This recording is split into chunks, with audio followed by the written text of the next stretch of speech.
Who invented the internet? What most of us think of as the internet is really just pretty face of the operation. Browser windows, websites, URLs, and search bars. But the real internet, the brain behind the information superhighway, is an intricate set of protocols and rules that someone had to develop before we could get to the World Wide Web. Computer scientists Vinton Cerf and Bam Khan are credited with inventing communication protocols we use today, and system referred to as the internet. Internet works in simple terms in a way devices can interact and access content from distant servers thanks to the routers and switches that link networks together to form the internet. The internet is a global network of interconnected computers, servers, phones, and smart appliances that communicate with each other using the Transmission Control Protocol, or TCP, standard to enable a fast exchange of information and files along with each other types of services. The Internet's impact on communication is nothing short of revolutionary. It has fundamentally altered how we connect, share information, and build relationships, transforming a world once reliant on snail mail and landlines into a globally interconnected network of instant communication. One of the most significant changes is the sheer speed and accessibility of communication.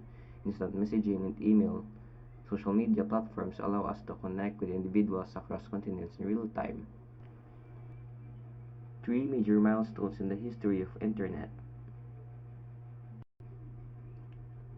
Number 1. The birth of ARPANET, 1969. This experimental network, funded by the U.S. Department of Defense, was the first to demonstrate the concept of interconnected computers. Number 2. The invention of TCP or IP in 1974. The Transmission Control Protocol or Internet Protocol, a suite of communication protocols that enabled different networks to communicate with each other. Number 3. The creation of World Wide Web in 1990. The World Wide Web is a system that made the internet accessible to the general public, hyperlinks allowing users to navigate between web pages with ease. Positive impact of internet in our society. Number 1. Access to information and education. Anyone with an internet connection can access a wealth of knowledge, from new articles to academic journals to online courses. Number 2. Enhanced communication and connectivity. The internet has revolutionized communication, connecting people across borders and cultures in real time.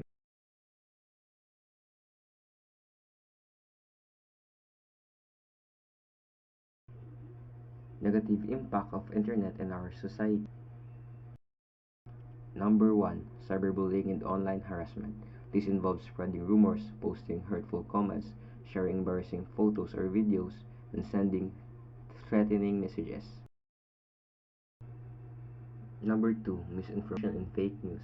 The ease of sharing information online, coupled with the lack of gatekeeping mechanisms, allows false or misleading content to spread rapidly.